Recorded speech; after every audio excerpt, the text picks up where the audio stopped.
Yeah. Why did the caption say Martin gets his star along with Hustle Man and Evil Angela Bassett? And Not Evil Angela Bassett. Why they call her Evil Angela Bassett? They so stupid. I was like, you know what? It wasn't nothing but black folk. Of course it was. Of course. Lord. Wasn't Tashina Arnold there too? Mm-hmm. She was. And Affion Crockett. I think Cole was there. Yeah. I didn't see him in a picture. I need to stop calling that man Cole, Jesus. Carl Anthony Payne II. A.K.A. Bobby Brown's son, stepfather. Did you know something I found out last night? I follow a lot of like producers and people who talk about like music on Instagram. Mm-hmm. And did you know that the song Half Crazy or the hook Half Crazy was written about Tashina Arnold? You sent it to me last night. I had no idea. Yeah, it was written. The guy. So the guy who wrote that hook was dating she was dating Tashina. a writer. They were in like a long-term relationship. Music Soul Child? Yeah. No, the guy who wrote the hook. No, I mean that song. Yeah, Half Crazy. Yeah, but that hook. Well, he said, "I just want my friend back." That was about Tashina Arnold. Did she have a whole husband at that time? No, I think that was before she married him. Yeah, that's the basketball coach, right? That she blasted to all the friends. Everybody. She told Jesus. She told the church. She told his mama. I think that was her daughter's father because they were together for several years, and he was like, "Yeah, we going through all this stuff, and I just want my friend back." But he explained it. I was like, "Baby, that song hit you in your chest."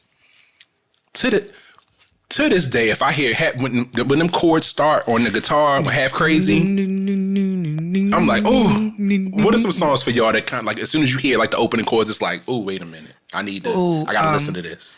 Oh, the beginning of Anthony Hamilton's Point of It All. The doom, doom, doom, doom, doom, doom, doom, doom, doom, doom. That does that for me.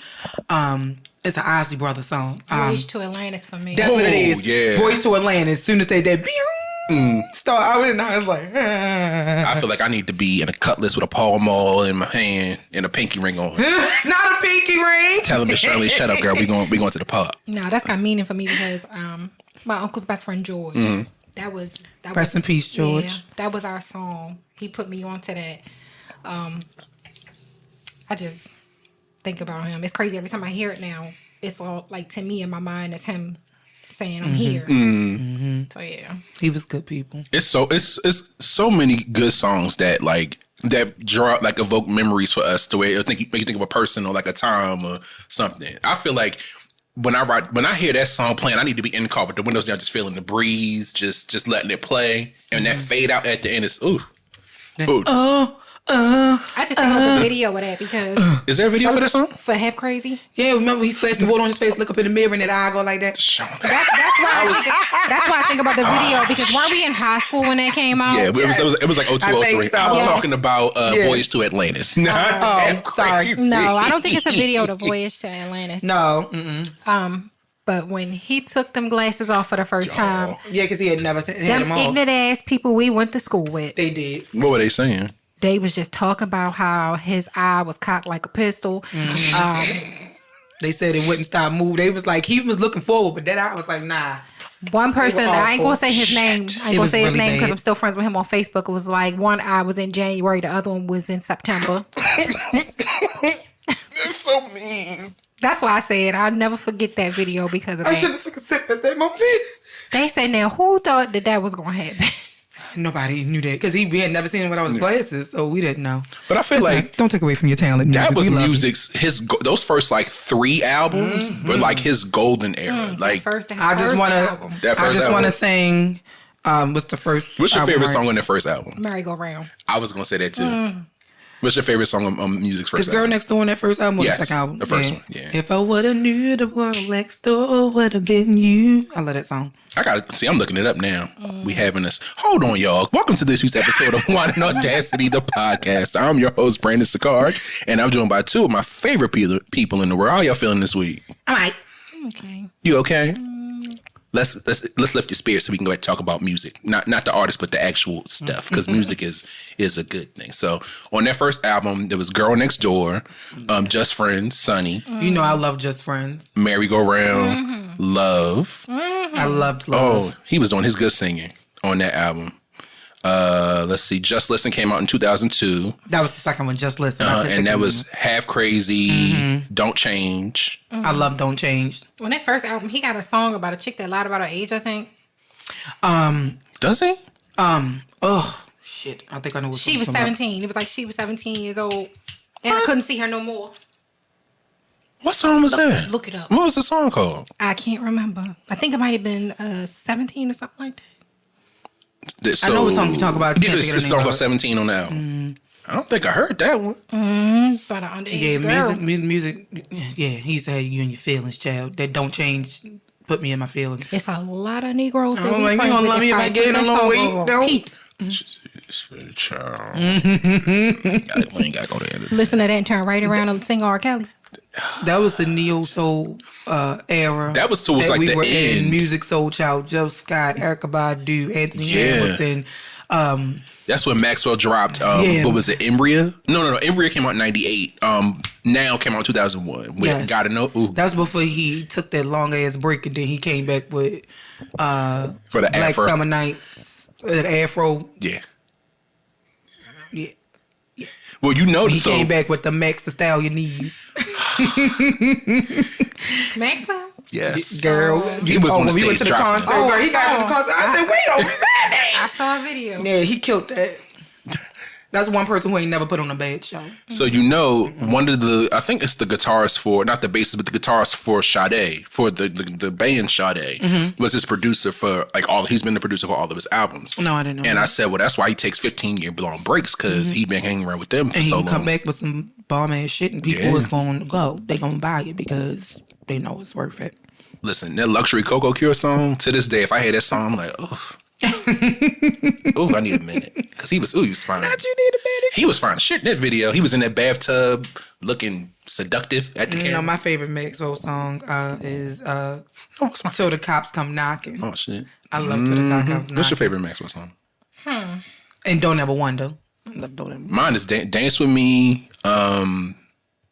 I don't remember that one. It's on the first album. It'll come Fortunate. Oh, yeah. That's such a beautiful Yeah, song. it is. That is a beautiful song. Lifetime, I think. I love Lifetime. Yes. Yeah. You know, I hated it at first. Did you really? Because they overplayed it. And then it's like once they stopped playing it, I loved it. That's usually what happens. Like they'll do too much, and then later on it'll happen to pop on your timeline or on your list or something. That was the golden era of music. Oh, it because was. BET used to play videos back Yes. All then. the time. And Yeah. that Real was videos. one of the videos Yeah. that they played all the time. Yes. And I was like, dog, play something else. If I see Maxwell or Pharrell Williams one more fucking time. Like, I was just... Remember Angie Stone? I Wish I Didn't Miss You Anymore. Yes. And Black Brother or Brother. That was my shit. Gosh. Angie Stone. He is my king. He is my one. That's a over- win. Yeah, find me one, sis. But she's They talking about D'Angelo. overplayed that too. Again, I say Vivian find me Green. one. Vivian Green is still torn off of that first album. To Emotional this day. roller coaster. Yeah, I love. And what I Story. didn't know was that she was back up for Joe Scott Yeah, oh yeah. prior to that, Yeah, right? She was. And that emotional roller coaster put me in my feelings, and then she went away for a minute, and then she came back with that Get Back. Better get back to my babe. Yeah. That song, I love Yeah. that song. But yeah, that came out like That's maybe a good 7-8 two-stepping years song. later. Yeah. That's a good ass two-stepping song. I think neo soul is probably my favorite up tempo, or second favorite R&B subgenre behind Quiet Storm, which I've mentioned before. I could listen to neo soul literally Neo soul all artists are day. slept on. I think they are so slept on. Erykah Badu, to this day, that first album when it came out, I remember I was like, "Who is this girl with this green eyes and wearing this towel on her head?" Neo Soul didn't catch like it was supposed to because You don't that think so? music, no, because that music makes people think. You have to think about it. It's a meaning, a message in it, and people don't want to think. That's why people don't like to read. Remember Coffee Brown After Party? After the party. Sunshine Anderson heard it all before. Baby, that still get people on the floor when they It come was a on. one hit because they broke up after that song and refused to perform together. They Yeah, really I didn't realize they were in a relationship until I heard that. I didn't know. really. I thought they was just like a group. I didn't know. What are some other neo soul songs y'all remember? So we talked about Erykah, we talked about Jill. Selena Johnson has slept on. Oh, But she was more R&B though. Yeah, But guess what? Guess what? Yeah. Oh man. Well, Truth Hurts. That was more R&B. That wasn't neo soul. Yeah, I like that song though. But I never heard nothing else. That was her After that. only big single. She was That was she a good was ass a one hit song. wonder. That's another one with a beat drop and it make you wanna move your hips, shimmy your shoulders a little bit. Yeah, I like that song. Who else? Is there anything we didn't have the best of? Like, we had the best cartoons, TV shows. the best TV shows, the best We did. music. We got an episode coming up about nostalgia talk shows. Part 2. That's gonna be fun. Jerry Springer died last month. Our folks put out that good Baptist. Did I show you the obituary? Lord, black people, Jesus. I was like, y'all know he Jewish, right? He wouldn't have had that, but A funeral. But they buried him fast. This They not probably like buried them within a couple days, I think. No, they Don't used to they? get buried the next day. Not the back in music, Jesus. arrow. Lord have mercy. I swear to God, y'all let anybody sing at my Have y'all ever seen the meme with the little girl? Somebody said something to her, she in the back seat and she roll her eyes and her head fall back. That's what the fuck he just did. I swear to God, if y'all let somebody sing at my funeral and they singing a gospel song, I'm gonna get up. Even if I'm cremated, I'm gonna get up. Note to self. Don't sing Take Me to the King at Keon's funeral, Shauna. You need to sing a 3 6 Mafia song, maybe Baby Daddy, Chicken Head. All right. And then this bitch like, this bitch, that hoe. Okay, all right. That's what I'm saying. He has to get up on casket like, Oh, sorry, y'all. look, let me go back to even if I'm cremated, I'm gonna rise from them ashes. She gonna be like, I'm gonna rise from them ashes and I'm gonna hit that bop real quick and then I'm gonna go back. and lean back like. We gonna say, my bad. We apologize.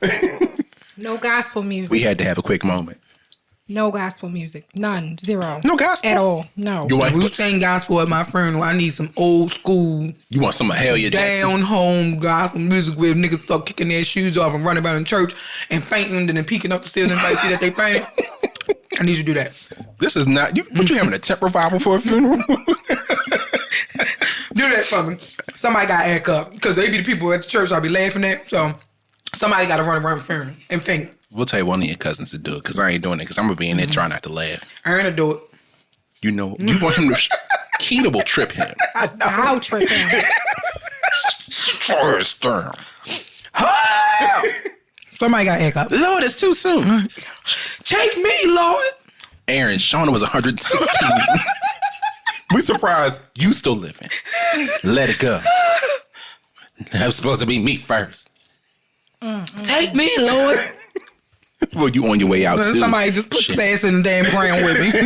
He probably falling They damn told him to casket. take you got to do them like they did in Meet the Browns. When she amazing grace, Lord. how sweet the sound. You gotta show out. We not. I will clip his ass. She'll trip her with hurricane. Just get him at the knees. Get some hands. Sat down. Sit down. You know he already gonna have the author and the writers because he don't wear no coat. So hit him in the knee, he gonna be gone. He gonna be right there with Shauna. Just roll him on in there. Oh my, you know what? Let's get into this topic. So let's segue. One thing we have yet to speak about here on the show is religion. And I think it's safe to say that we all come from religious families and have various backgrounds and dealing with the church. One thing I've noticed as we've gotten older is the shift in the importance of attending church regularly amongst people our age. And this, of course, is anecdotal, but from what I see, and I think y'all can y'all would agree with this, most of the people our age or younger don't attend church services regularly, if at all. To a certain extent, yeah. Yeah, especially those, I think it depends on the experience, I guess, that they had with church growing up. Like, if it was a good experience for them, Yeah. a lot of them keep it going because that's how they were raised. Right. You know, Monday prayer meeting, Tuesday Bible study, Wednesday revival, Thursday church group, Friday spring revival part 2. You might get the rest on Saturday and then you're back in Saturday's church on choir Sunday. practice. Oh shoot, I forgot about choir Quietness, practice. usher rehearsal. I forgot about that. And then you back in for 3 services on Sunday. Oh Lord, what about you, Key? That's part of the reason it turned me off. When am I gonna get to watch cartoons? Listen, I'm hungry. we gonna get to that. But do you, like, as far as like your nephews, like any of your cousins? I don't know anybody other than my brother that attends church regularly. Okay. Nobody. And then my brother, I don't even think he would be considered a millennial. I think he's Generation X, maybe. So, no. I don't know if I really know anybody who would go regularly like that anymore. Like, I know I was brought up that way. I'm a PGK. For people, all right, for the slow people, I'm a preacher's grandkid. So, shoot, I don't even remember my dad attending church. And my grandfather was a pastor up until I was grown when he retired. So, I don't remember my father going to church regularly either. But as I was growing up, I had to. Like my aunt, you ain't sleeping in no. You was up all night Saturday. Oh well, get up, get your life together. Let's go. Well, don't start answering questions before I ask. Let me finish my spiel. So, Your spiel. we already getting started. I ain't even got to the questions yet. So, according to an article entitled "God Talk," a Black Millennials and Faith Conversation from the National Museum of African American History and Culture, or the Blacksonian, as I call it. The rise of the spirit. Blacksonian. Top me off with another mimosa, dude. Gotcha. Thank you. The rise of the spiritual but not religious designation has led to a decline of millennial participation in mainline religious traditions, with many questioning the relevance, mission, and overall purpose of organized religion in the 21st century.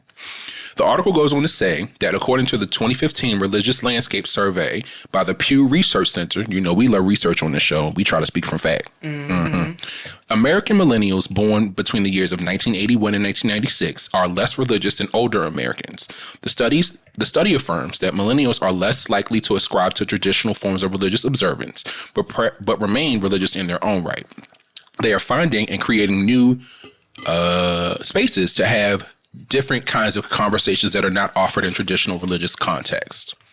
In a supporting article, also from the Pew Research Center, entitled "Faith Among Black Americans." Did I say that already? No, I didn't. Look, I'm reading, y'all. Don't mind me. Researchers found that younger Black Americans, like younger Americans more generally, are less religious than their elders. Black millennials at 49% and member races of Generation Z, 46%, are about twice as likely as Black members of the silent generation, 26%, to say that they seldom or never attend religious services at any congregation. Second, among Black adults who do attend religious services, thank you. Gracias. De nada. My son told me that. You know what? Second, among Black adults who do attend religious services, the youngest adults are less apt to attend Black congregations than the oldest adults. Among Black Gen Zers who attend religious services at least yearly, about half, just 29% of all Black Gen Zers, say that they go to a Black congregation. By contrast, among Black Americans in the silent generation who attended religious services at least yearly, fully 2/3, which is 49% of all Black Americans in the silent generation, attend Black congregations. So, y'all ready for these questions? Yep. Okay. Number one, question uno. What role did religion play in your family growing up? For me, like I said, I'm a preacher's grandchild. My paternal grandfather was a pastor as long as I can remember. No, so what denomination were you? Were y'all Baptist? Were you Baptist? Okay. And then, so that was that. And then growing up in a household with my aunts and them, I was until I was a certain age, made to go to church every Sunday. Yeah. Like, if ain't nothing broken, there ain't nothing wrong with you. If you can go out this weekend, if you can go out to last night, you can get your ass up and go to church Sunday morning. So I think I kind of rebelled when I got old enough. And then I started working on Sundays, so I didn't have to go to church. And I had my little part-time job in high school and stuff. Like, I got to work Sunday, girl, because you won't let me work during the week. So I got to work Friday, Saturday, and Sunday. Yeah. And I got to work day shift on Sunday because you want me home Sunday night to get myself prepared for school on Monday. Right, yeah. And then when I got a little older, when I became an adult, I did start going back to church on my own. For a while, I would try to go every Sunday. If I didn't make it on Sundays, I would watch church at home when they started, streaming stuff online and all that stuff like that. What are the best inventions ever? It is. Yes, I would be a bedside Baptist. I sure would. I would overturn somebody on T.D. Jakes, Creflo Dollar, before, Pastor Horny Dog, before he, got in all that trouble. I used to watch him. Horny Dog? Who? Who, the hypocrite? Yeah, Pastor Dick 'em Down. Jamal Bryant. Oh, Jesus. Proceed, child. I used to watch him sometimes. Who else did I used to watch a lot. I used to watch Frank Reed from Bethel. Did he retire or did he pass? I believe he retired. I thought his son took over. I'm not sure. Because I remember seeing Bethel on 54 every for a Sunday. very When long we didn't go to time. church, he would be right there. They would have that camera zoomed in on that pulpit. He had that robe on. That's what Sorry, I it didn't was. mean to startle you. It startled me. I'm just a little surprised here. Surprised what? Because out of all them people she named, only know 2. Which ones do you know? Only know she said T.D. Jakes, and she said the Hypocristian. They the only 2 I know. Jamal Bryant? I checked the hell out early. So Damn. Well, I want to hear your thing in a second. Yeah. So like I said, I got older. I did start going back to church on my own. I went to a couple of different churches. I stopped going to my family church that I mostly grew up in, which was out in Randallstown. We stopped going there because something happened with the past. I can't remember, child. It was a scandal. But anyway. Scandal. surprise. Like his right-hand man all of a sudden turned on him, and we went to go to church one Sunday, and he was standing out there with a... I don't want to say the pastor's name, but he was standing up there with a sign saying "Pastor such and such is a pimp in the pulpit," and like it was crazy. And that this guy used to be his right hand man. Like he would be sitting next to Pastor every Sunday. That church tea be delicious though. It do. Oh, don't it? It do, especially your big mama and them make it because it's extra sweet. Like you go like that. Yeah, that's a good. Oh, you know they be on the phone after. Sister Ernestine, girl. She ain't let them bags steep long enough. That tea was light skinned. Child, I can't wait till y'all get to me on this. You heard that Pastor such and such had a baby with Sister Jones. Yes, it was always some mess. I know you got a question that's gonna lead into. Yeah. Oh, yeah. I got a question about church yes. mess. I got a question about church It mess. was always a mess. So then from there, when I was with Trey's father, I ended up going to church with his family because his parents were involved in the church. I think his father may have been a deacon, and I think his mother eventually became a deaconess, I think. But anyway, I ended up joining that church when we were together. And when we broke up, I really stopped going to that church. Right. And then that's how I ended up in my current church, which I'm technically still a member of. I just haven't been there in a while. Look, they sent me church envelope to the mail the other day. I'm still a member. Okay, well. But I don't really, it's not that I really have anything against church. It's the people that, it's the hypocrites. That's people my make up the issue. church, so. I love God. Yeah. I love God. I know where my blessings flow from. I have my own relationship with God. You love God? Okay. You don't love God? What's wrong? with you? But yeah, like I have a relationship with God, but I don't physically go sit in the church house. But I don't feel like I have to. I don't feel like going to church every Sunday makes you any more of a Christian than the person who sits home and watches church, or the person that does their own Bible study by themselves. It don't make you no different. Okay, well, don't answer my question. My bad. You fine. Kiana. So, what role did religion play in your family Look, she growing ready. up? I know you weren't ready. Just go ahead and start talking, sis. I'm gonna take my sip. Wow, this gonna be short. Oh, okay. Growing up, of course, my grandmother was very into church. She's been very into church since she was a young girl. Does she still go? Faithfully. Well, she does her church online now, thankfully, because we want to keep her away from that spicy cough. The spicy cough. That spicy vid. cough. Keep away from the suds. But she does her church on the phone now, which I'm thankful for. And within like the last 2 months or whatever, they've had 2 different ceremonies honoring her. Oh, okay. Yeah. And some of those people came back from the 70s to talk about her role in church and how she helped them and she guided them and the role that she played. So my grandmother had a strong hand when it came to that. So of course we went to church with her. Even when my mom stopped going, me and my sisters went. But yeah, that's the role that they played. But your mother That's and all her I can say. siblings were raised in church too. Yep, they were raised in the same. My grandmother has been a member of the same church probably since the church was built. That's how my grandmother so was it's out been Cherry at least, Hill. what, like 50, 60 years? Probably. Jeez. My grandmother Jesus. moved up here. My grandparents moved up here from Calvert County in the That's Southern Maryland, if y'all don't know. 60s. No, they moved up here right before my mom was born because I think my second uncle was born in DC. My mom was the first one born in Baltimore. So they moved up here late 50s, I guess. Okay. So since that church has been established, basically, my grandmother has been there. Jesus. I mean, That's how it was when my oldest grandmother member. was first baptized. So she's currently the oldest member of the church. I believe she's oldest. member. Wow. And she's 90. That sound about right. Sheesh. Right. Well, we'll talk about me. So growing up, we went to church as well. Clearly, because we're talking about it now. My grandma, again, religion was around. God was talked about, but it wasn't necessarily. Right. What's wrong? That was God trying to tell me something. Right now. I can't get it out. He said, "Don't hold your tongue." That's why I didn't. Yeah, don't hold your tongue. He be moving all through the room and stuff. But yeah, we went to church growing up. For us, we didn't have a choice. It was get up, go. You doing this because we going. You not sick. If you not, I don't even remember ever skipping church. Even if I was sick, we still had to go take our asses to church. And I remember sitting as a child, sitting there in them hot ass clothes in that hot ass sanctuary, Baby. itchy, and zoned out, not paying attention to anything that's being said. Nope. And I know for us, like when I was maybe 13 or 14. We had moved to Chicago at that point, and we had gone to several different churches because of course my mother was trying to find somewhere for us to go regularly. But we would go for maybe a Sunday or two. And then we wouldn't go back there. We would go to another church Sunday or two.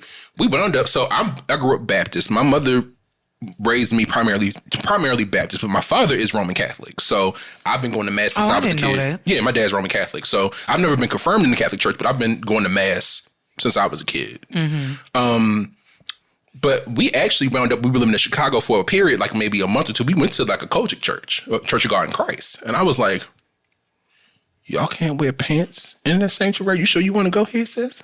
Yeah, women. Yeah, I couldn't do it. They're Pentecostal, and no shade to anybody who's Kojic, but that's one of my girlfriends said her mother was Pentecostal. They super strict with stuff like the place of women, and y'all can't wear pants in church. They don't believe in women being pastors. Y'all can be evangelists, but y'all can't be pastors and ministers. And I was like, man, you sure about this?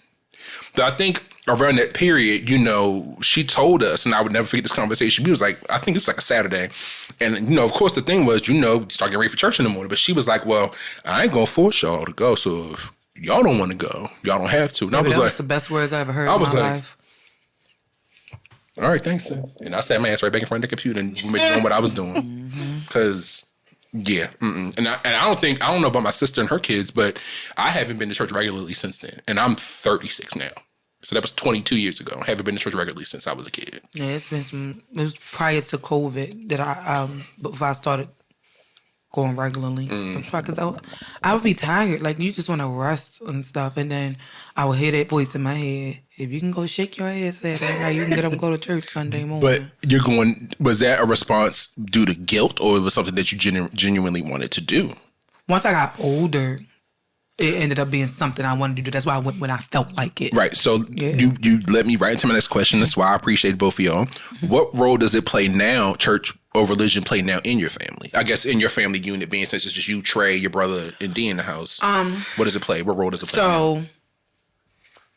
It really, Trey knows about God. He knows about prayer. He knows, stuff like that. He's been in church. He used to go to church with his grandmother. Right. When I didn't, he's been to church with me, of course. Yeah. He's been christened. He never did get baptized, but he's been christened. I'm thinking about taking him back and getting him baptized. But I think now that he's a teenager, I want him to make that decision. For himself, right? Right.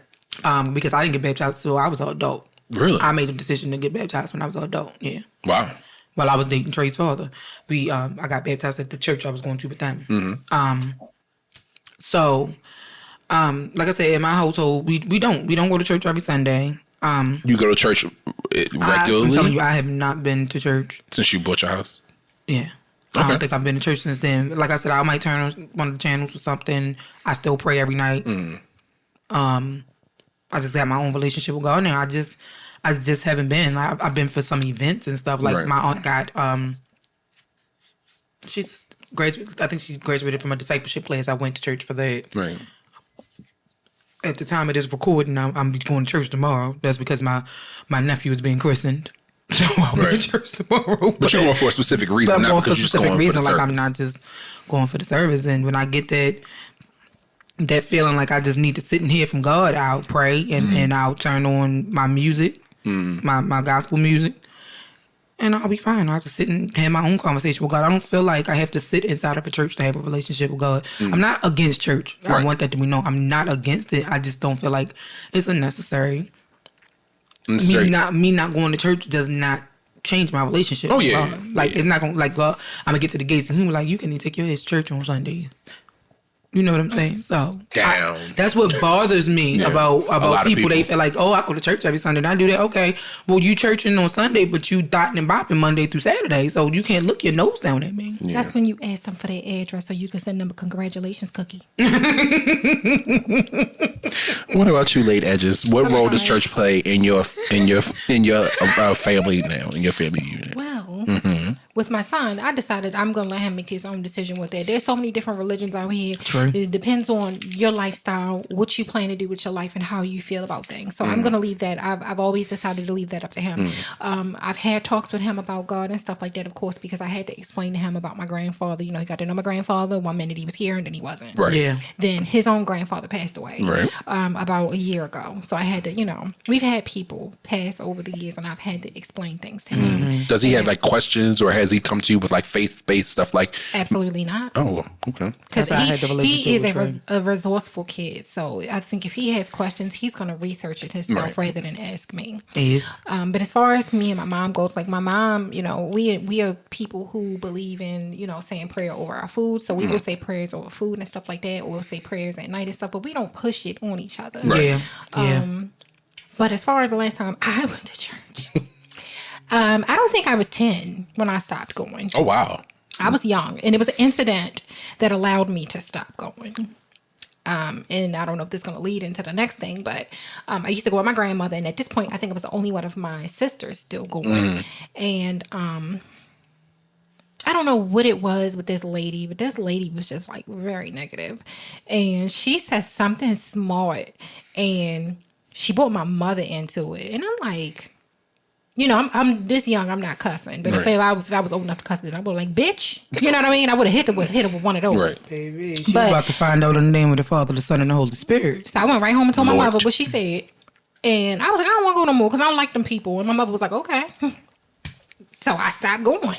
And you haven't been back since? Haven't been back since. I go for occasions. Like my sister got baptized, I'm going to say maybe like 4 years ago. So I went for that.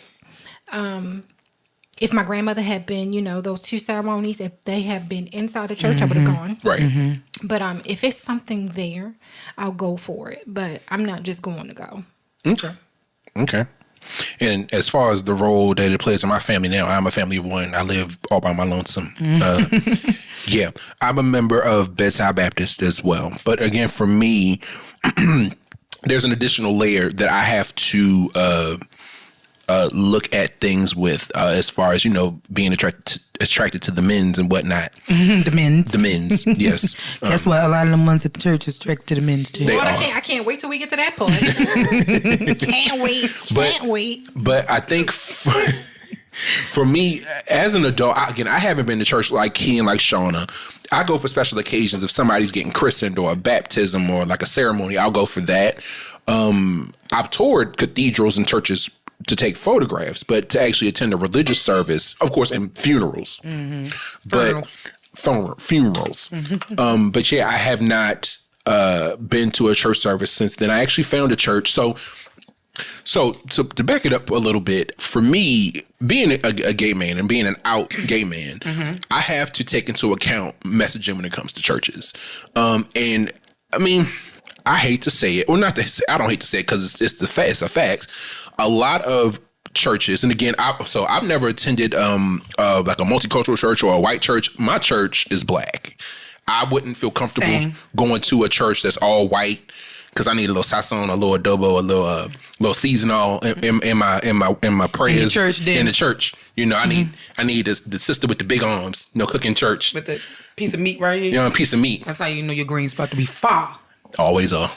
No box. Go ahead, Gay. I'm about to turn my mic off. I got so much commentary. I'm about to just turn it off. No, your commentary is good. It's a space for it. But for me as a gay man, and me a gay man who's not ashamed of himself or is open to being spoken negatively to or about in a church service, I have to, when looking for a church to attend, I have to go in, and I've gotten recommendations. Again, I live closer to DC than Shauna and Kiana do. So I look at churches in and around the DC area. And for me, when I research churches to attend or just services to look up, I have to look at it and say, okay, it's a black church. It's a big black church, but what type of lessons are they preaching? What type of things are they talking about? Yeah, it's the big church that everybody and all the black Congress people go to and President Obama goes to. I'm not saying no names. If you know, you know. But does this message align with me as a gay man? Will I sit in this church in the pew and feel like I'm being spoken negatively about? Or damn to hell. Because of something I can't control. And I will say, just to be clear, I'm not speaking specifically about that church that I just mentioned, but it was just the church that came to mind at the time. But I researched several churches in Maryland, and there was one church that's not too far from here. I'll tell you what it is when we not recording. The message seemed nice, but when it came to a part of mentioning things, the language was starting to lean a little homophobic, and I was like, no, got to go. See you. Bye now. I can't. But I did. So I found another church. It's like 45 minutes from here, so I don't go. But during the pandemic, when I was in the mood to go to church, Easter Sunday, I would turn the church right on TV, stream services live from here, being here, watering my plants, doing stuff, but still, the word would be around. But yeah, like Shauna, unless there's a certain reason why I'm just in the mood to go, which is rare. No. I don't understand it. I get it. Yeah. What was you about to say, Lady Edges? No, just going to the next question. Just go on. I'm going to offend somebody. I feel it. No, but offend. I'm going to offend. Speak. Look, this is our safe space. Speak your mind. And if they get offended, so fuck them. I hope this doesn't, if it does, mess with your questions. They're right in. But they're right in. That's one of my biggest issues with the whole church setting. It's the message. And it's the fact that it comes from a flawed messenger. You cannot, as a flawed human that sins, give me the word of God and tell me why it's wrong for me to sin. That's how I feel about that. Let me piggyback off that. Let her finish your point. Go ahead. So when it comes to it, I just don't believe. I do not believe for 1 second that this God that you're telling me loves everybody and created everyone in his own image hates anyone. Amen. You telling me that it's wrong for somebody to love who they love, but God created you to love who you love. Like, I just don't. I can't. It boils my blood, boils my potatoes. Can't do it. Can't. It really gets under my skin. I can't think of anything that makes me more passionate than when it comes to the hypocrisy in church. I agree. I just cannot. It pisses me off. And it's a vestige of white supremacy, but we don't have to go into that right now. Don't get me started on that. And also the fact that homosexuality wasn't mentioned in the Bible until the 1940s when it was added in by biblical scholars. When it was rewritten. Child, don't get me started on that. Because I want to know how my sin is any greater than your sin. Because the original text translated from Hebrew mentioned pedophilia and not homosexuality. Yes. But you can't sit here. You can't sit here and judge me for my sins when you sin just in a different way. Because using scripture to beat people up with instead of embracing people. You're not going to sit here and judge me for who I love, but yet in the Bible, you sitting there eating that pork chop. It's a sin. Being in the house with your wife when she on a period. It's a sin. Wearing mixed linens. It's a sin. Getting them crab legs on sale. A sin. They'd be good though. Fornication is a sin. Cutting your hair is a sin. So you're not going to sit here and condone my best friend for being homosexual and you sleeping with Pastor Jenkins' wife. Cutting your hair is a form of body modification, which is a sin. Ears, piercings, tattoos, sin. So let's not do this. That's my BBL biggest pet peeve. That's a sin. It is. And is. Them pills, the length in your dick, a sin. Like, I can't. I just want to say for the record real quick, he came in, was just real chill, real mellow, but I want to say, and I want to see if you noticed this, every time we get on a topic, she just comes alive and just starts, and it's not that motherfucking thing. If it's something like this, yes, because this, like I said, I can't think of anything I'm more passionate about than this, because I hate hypocrisy. Same. I hate it with a passion. Same. And being in church, I saw so much of it, and it angered me, and I don't think I ever dealt with that anger. Yeah. But do you think that is part of the reason why people that are our age and younger are moving away from the church in droves, is because it's not inclusive. There's hypocrisy in messaging, hypocrisy in leadership. There's mess.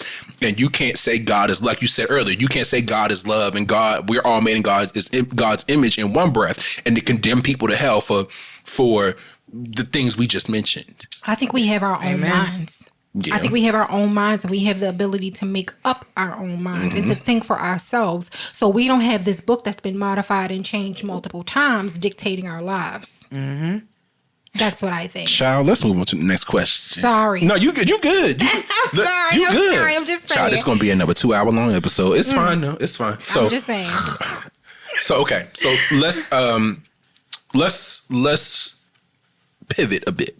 Okay. What are some positive things that you gained from being in the church? Or what are some positive things that you saw when you were in church? What were some positive things that y'all saw or that you gained from your time in church? Some positive things that I saw were the churches that actually help out in the community, like the ones that do the food drives and the food giveaways and the school supply giveaways and you know, stuff like that, who look out for families who don't have much. Those were some positive things that I saw. The ones who have these different groups and stuff to help, like, you know, single mothers or you know, younger children and stuff. That's what I have seen. But I feel like it, to a certain extent, as much positive as I've seen. You've seen just as much negative. Yeah. I should have, and I'll have to send this to him, but my friend Verdell is actually a former pastor. Really? Yeah.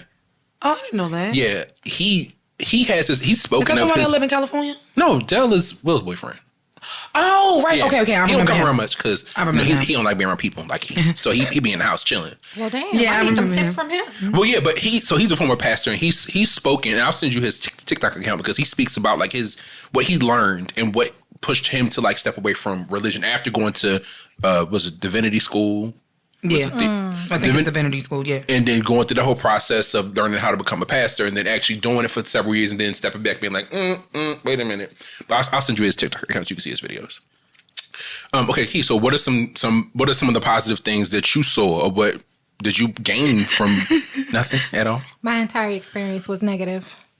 Well, that's the next question. The only positive that I can take away from that is, and I hope this doesn't sound biased, is that I got to see what it was like with somebody who truly embraces being a Christian and what a Christian embodies. I saw it through my grandmother.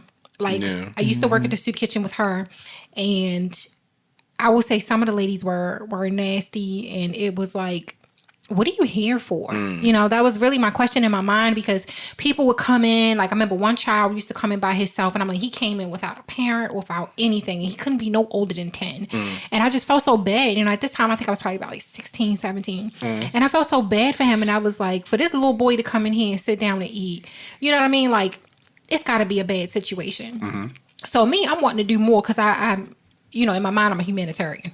So I wanted to do more. Are. She definitely is. I wanted to do more and help. And it was like the ladies was like, nah, they was being real nasty about it. So of course I turned to my grandmother, and my grandmother would be like, okay, well, go give this person this, go give this person that. Like, she would be the one telling me, okay, give them more food or give them this or ask them, do they want that? You know what I mean? Like, she's the reason why I feel like if I ever achieve this little goal or dream of mine where I can actually provide for the homeless, I would allow them to choose instead of just giving them. Give them back that right to choose. She's the reason. And it's because she saw them as people, not a charity case. Right. So she would be like, okay, give them this, give them this, give them this. And then she would tell me, you know, when we go there, maybe you should dress this way so they don't... You know, you're not going in there too flashy. Right. You're not going in there looking like, okay, I have this and you don't. Right. You know what I mean? Like, she just asked me to dress it a little down. Whereas those women, they just... Catty, messy. Yes, catty, messy. The can't experience stand was it. very negative I can't overall. stand it. But my grandmother was just like, she's just been that only reason that I haven't turned away completely. Okay. So next question, and I think you have a lot to say about this one. I saw with Shauna though. What are some of the negative things you witnessed in church growing up? Aside from the stuff we just mentioned. Okay, go and sip. They were empty. Okay, well, while you talking, don't mind the noise in the background. It's about to have, but while Shauna talking, I'm gonna go refill out Prosecco. Proceed, Shauna. Some of the negative things that I saw in church, of course, was the judgment. Please forgive my commentary to anybody that's listening or my little ad libs in the background, because Shauna about to preach and I feel it. Yeah. The negativity, it drove me crazy because, again, like I said, it was always the people who had so much dirt and so much to hide who had the most to say about everybody else. And that they boiled my potatoes. Buttered your muffin?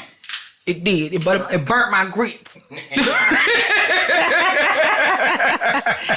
But that's the most negative thing I ever saw. And it was always the people who had, like I said, they had so much dirt, they had so much to hide, they had so much going on behind closed doors, and they always acted like nobody knew. But see, it pays to be related to the church gossip because you get all the dirt. All the tea. All the dirt. I knew a lot of stuff about a lot of people, and I would just sit there and go,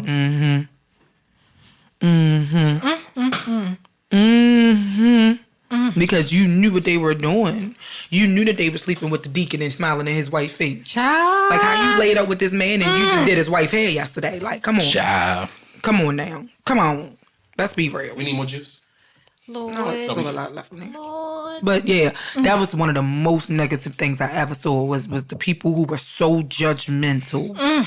And who wants to be, and then they say, well, God said you're supposed to guide people back home. No, you're supposed to guide people home with love, baby, not judgment. It don't work like that. You catch more, the saying literally goes, you catch more flies with honey than you do with vinegar. It absolutely does. You sitting here condemning me and this, that, and the third, or them excommunicating people because people won't live in the life they thought they should live. Instead of you trying to help this person and guide them back to the quote unquote right side, you're sitting there judging them. You're kicking out the teenage girl who got pregnant, but you're not taking the time to find out this girl's story. Maybe she wasn't out here being fast. It probably was one of your damn husbands. And what is being fast? Exactly. Let's That's another thing that pissed me off. A lot of churches, and somebody gonna be mad at me about this, I don't give a damn. They hold women to a whole higher level of accountability than they do men. I will see that they will make all these excuses for the pastor, the Jamal Bryants of the world, and the Eddie Longs of the world, and all these other pastors who done got caught up in scandals. They will blame the women. The women enticed them. The women did this to them. The women did that to them. That's another negative. Patriarchy. It's patriarchy. Yes, they will not. They do not. He's still a man. He's still a man. Okay. Patriarchy. And that's still a woman. She got the same kind of feelings he got. So why is she the only one that's being blamed? She ain't take it from that man. More than likely, she came on to her. She shouldn't. She went after that man of God. That man of God went after her. He the one that was sending her unsolicited dick pictures, but you don't want to talk about It that. takes two to tango. Baby, the stuff I done seen. Kiana. Shauna said everything I needed to say. It was that judgment. It was that that judgment was just that The whole do as I say and not as I do. Ooh, child, that judgment. That judgment. I'm trying to tell you, when we get to the mess part, baby, I got a story. Because, baby, they talk about you and their daughter is doing 10 times worse than what you doing. You ain't gonna talk about the fact that your daughter got 3 kids by 3 different men and living in your basement. But you want to get mad at me because my skirt too short. Girl, bye. Yes. I just couldn't deal with that. And it was like, I mean, the way people talked about you, like, you're supposed to be this loving person. You're supposed to be my brother, my sister. You know what I mean? You ain't treating me like one. Yes, definitely not. Like, you just, the things that I heard, the things that I witnessed, the things that were said, it just, that was it. You know where I heard a lot of stuff? In the bathroom. Child, you really hear it in the bathroom. Like, I just because they don't pay attention to whether somebody is in the stall. What? I used to hear some stuff in the bathroom. They don't pay attention to whether somebody is in the bathroom stall or not. And they come in and just the chit chatting at the, yeah, girl, did you see what such and such kid? They don't care if you a kid. You know her daughter a little tramp. She gonna be just like her mama. Yes. Damn, and sure will. Did you come out the store and they look, oh, praise the Lord. Oh, bitch, I heard what you said. I heard you, and I'm gonna tell her because I heard she already beat your ass once. I take it you ain't learn your lesson. But yeah, that's the worst thing I think, and I think this what scares a lot of our generation away because, like, how dare you? How dare you? It's the backbiting and the gossiping. It is. And yeah. Oh my God, it's horrible. And the cherry picking. Oh, and the money hungry people. Oh my God. First of all, what we're not going to do is have 13 fucking offerings. got the daggone the main offering, the building fund offering. They put a light bulb in the goddamn church yet. Like the vacation Bible school offering. The men's choir, the women's choir. You gotta be like my dad. My dad be like, "You already got me once." He sure did. I seen him doing that in my head. He sure did. He was like, "You already got me for a grip once. Here you go." Like he passed it on. Like y'all ain't gonna get me more and than the once. ones who they won't help the people who can't tithe and stuff. Like I remember reading a story a while back of how this church would not let these people. She had been a member of that church for a long time, older lady, and she ended up passing away, and she was behind in her tithes, and they would not allow her family to hold her funeral at the church because she was behind in her tithes before she passed away. Baby, I was pissed. I said, baby, they'd have came back and that church would have been on fire. You hear me? Not fire, but fire. Okay, second part of the question. Let's talk about some of the mess y'all seen in church. Ooh, child. Who wants to go first? Ooh, child. I didn't answer the last question because they said everything. I didn't need to. It's mess. Some of the mess I've seen in the church usually involves somebody messing with somebody's husband or somebody's spouse or something. And like I said, it's always the woman that's getting the blame. She's a tramp. She's fast in her ass. She's this. She's that. The situation I told you about at the church one of the churches I grew up in, where, like I said, that was his right-hand man. Right-hand man was always by his side. And we pulled up to church that Sunday. He standing outside, big-ass sign on a stick, like a protest, walking along.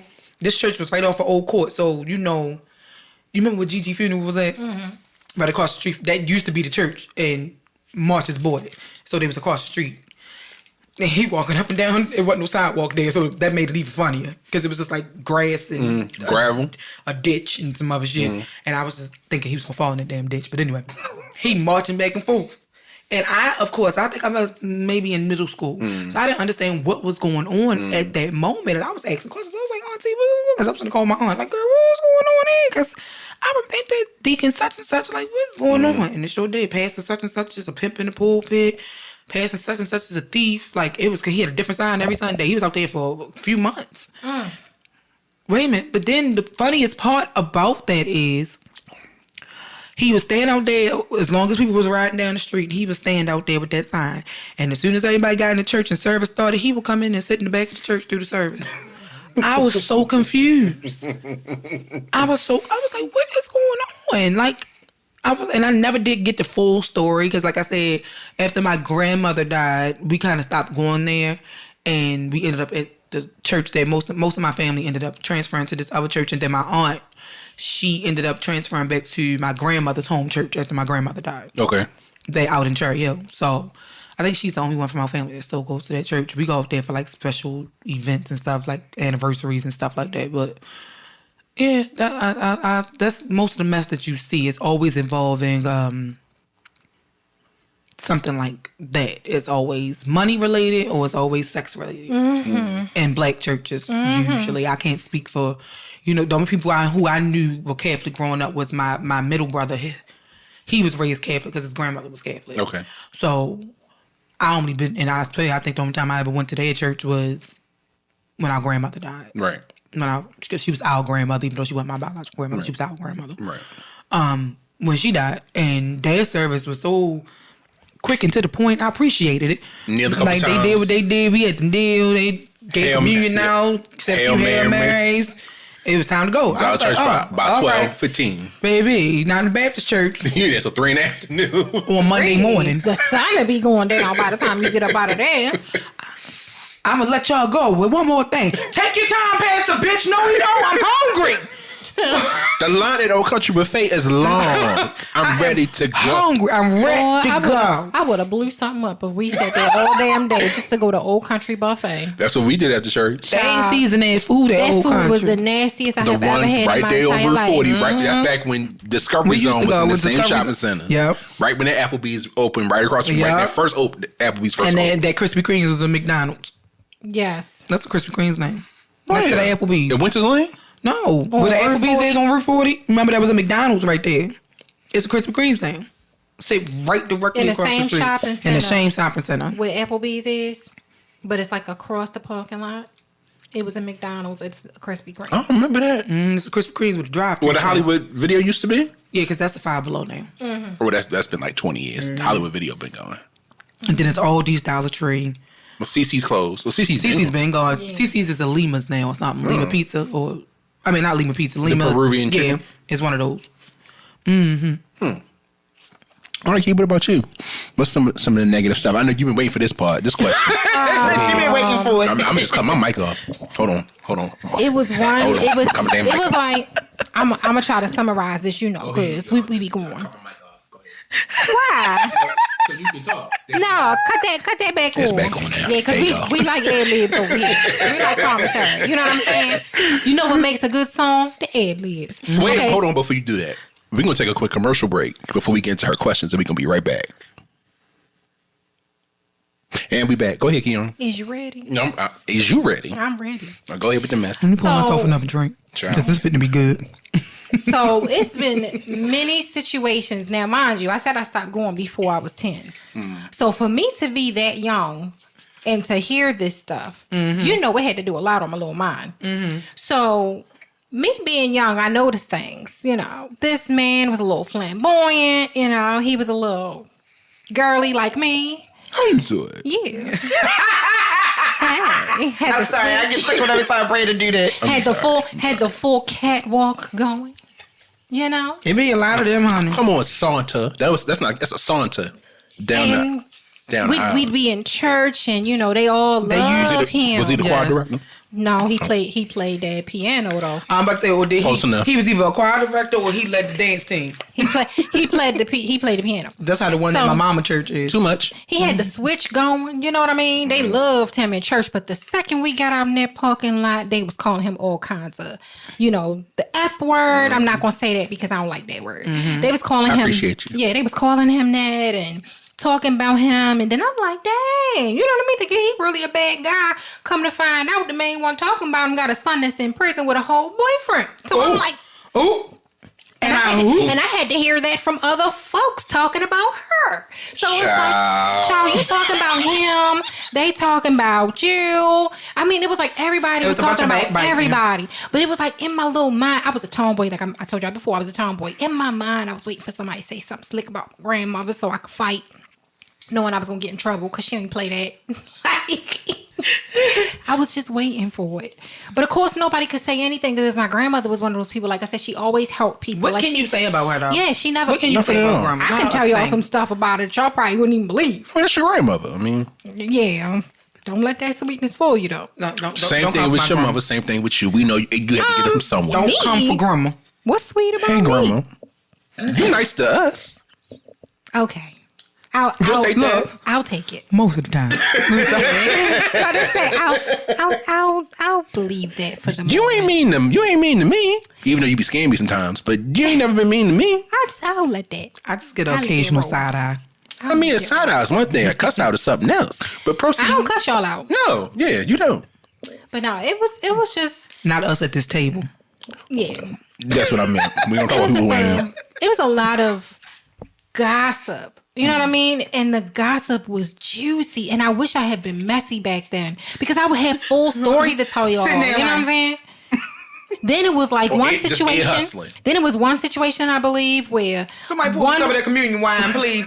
One woman's husband came to church with another woman, and it was like they was eyeing each other the whole time. And the pastor had to pull them up at the end, and of course, because my grandmother's not with the mess, she's like, "Come on, let's leave." But I wanted to stick around because I knew it was gonna get a little heated because it had been tense during the whole sermon. You know what I mean? Like it was a lot of drama. So going they on were in still the church. married. When he came to church with another woman. It was like he was with her last Sunday, but he with you this Sunday.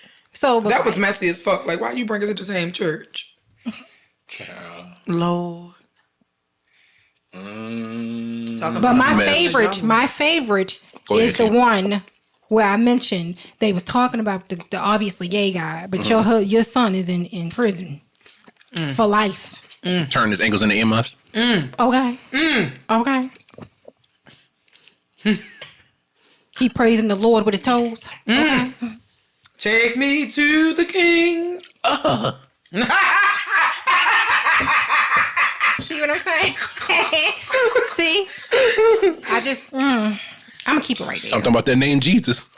So he was in that cell screaming it. Okay. I'm gonna keep it right there. And then if I think about it now, like some of the people that when I was there, their children was in Bible study with me. Mm-hmm. They're felons now. Mm. Y'all were the same holier than thou. The holy rollers. Folk. And y'all, we went to school with one person whose grandchildren. Well, we went to school with somebody whose grandmother went to church with. Okay. My grandmother. So I know him and his whole family. He's probably the only one where his family was just not with the mess either.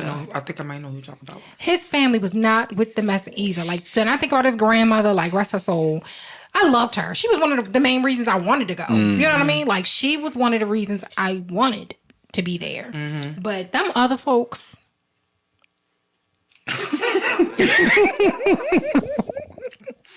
God was trying to tell me something, and he told me, and I received the message. I received the message, Jesus. Well, okay. So to piggyback off of what Keith said, I don't remember anything negative being in church. Again, me dissociating, not paying attention to stuff, just being zoned out in my own head until they said, amen, we could get up and leave. And the deacon would come out with the candy bucket and say, thank you.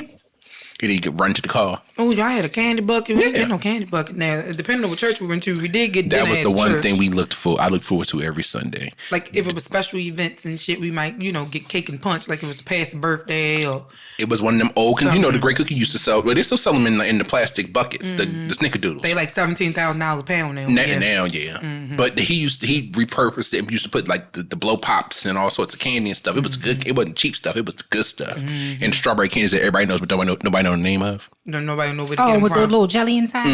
Them things is fire. Yeah, nobody knows what they called. I think finally found them at Dollar Tree. Brax, whatever the company. I'm about to look it up right now because we're going to solve this mystery. Yeah. I'm about to look it up right now. Strawberry candies, wherever they came from is where the butterscotches came from too, because them butterscotches used to be fire. Yeah.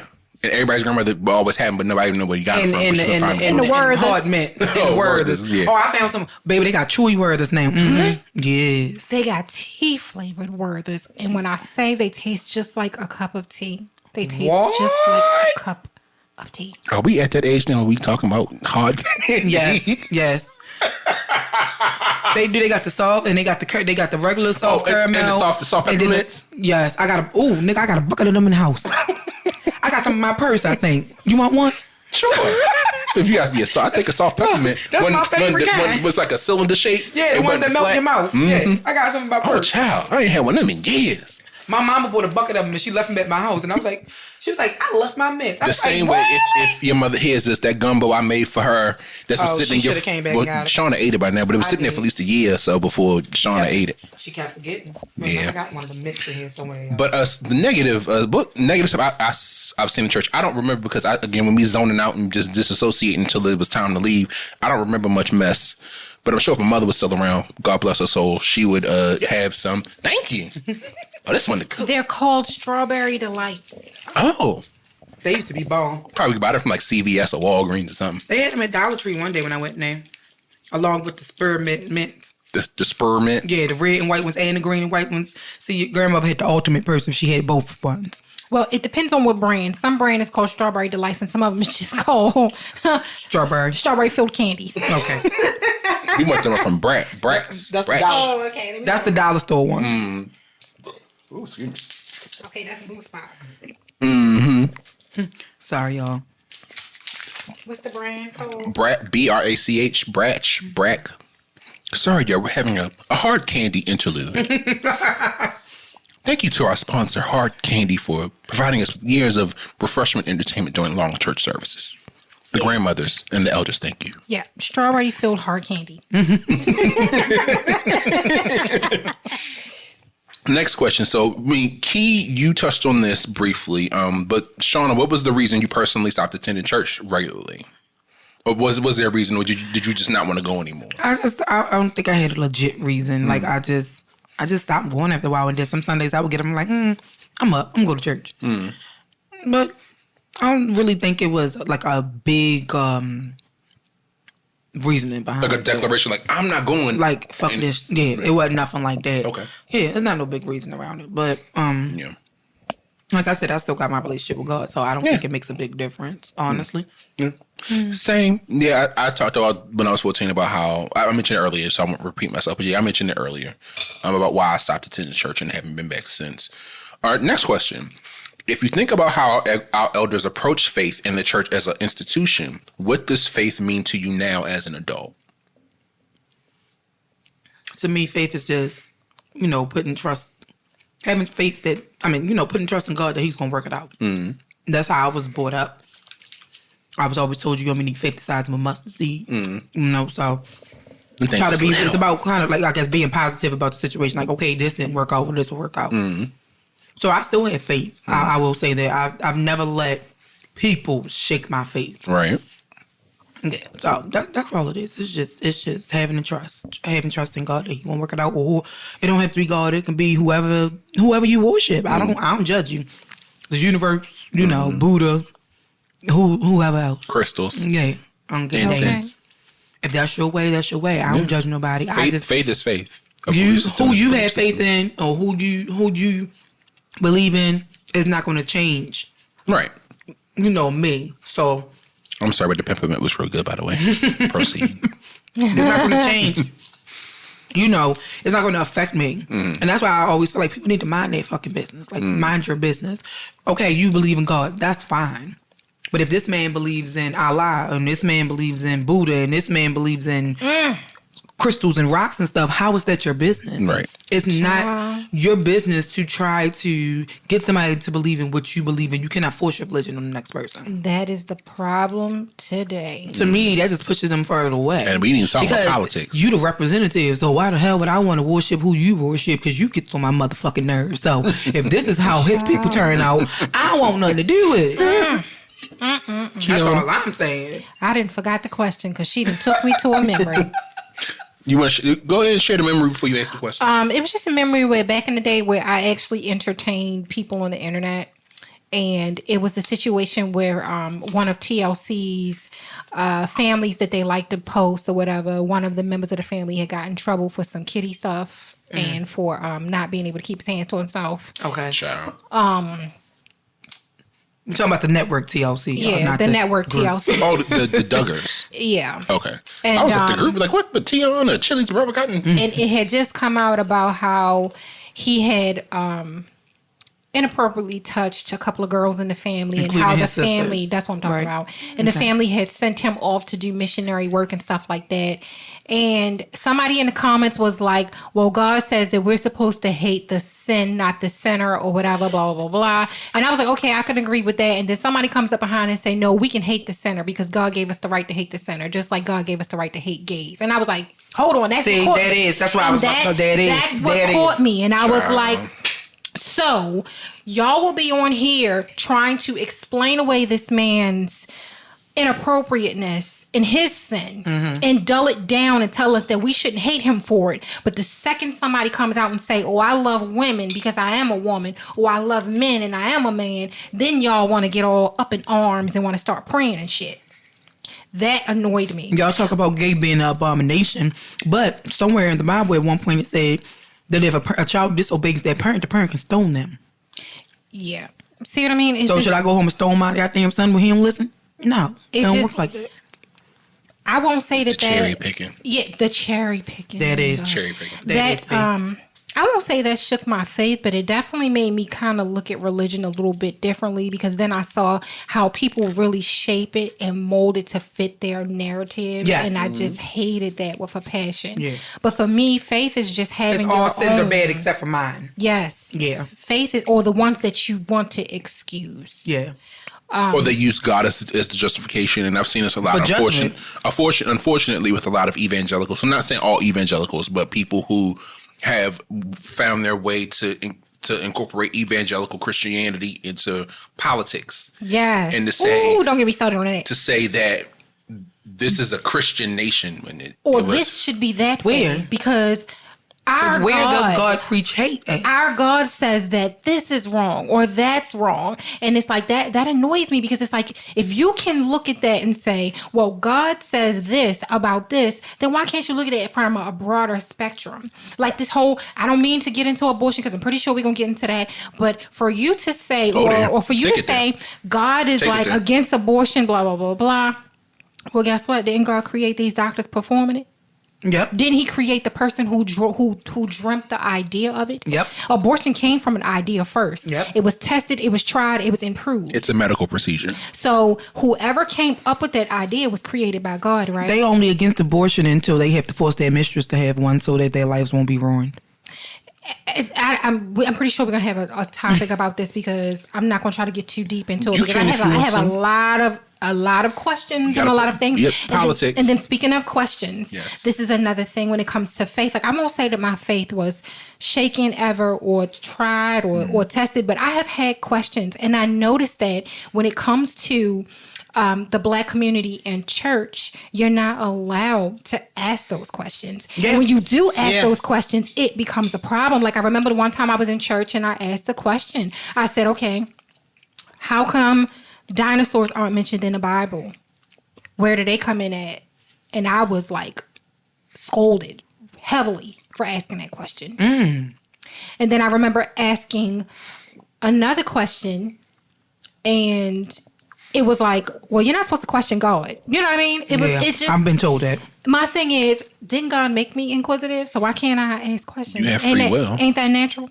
Isn't it natural for me to do But that? one thing about church, and not necessarily religion, but the organized religion, relies on blind faith or blind trust in the system in which you're being told. If you are inquisitive, if you ask questions, if you are a person that says, that doesn't make sense, Is looked at as if you questioning God. right. Baby, Yeah. no, I don't even put blind faith in myself. I'm not doing that into no You know thing. something that Not Sky made Daddy. me I'm not not putting blind faith into nothing. made me not put certain people on such a high pedestal. Child. Because that's another thing that bothers me is how high of a pedestal that people put faith leaders and pastors and all this stuff on. And especially when I see these kind of pastors, like I said, a lot of them are money hungry. A lot of them didn't.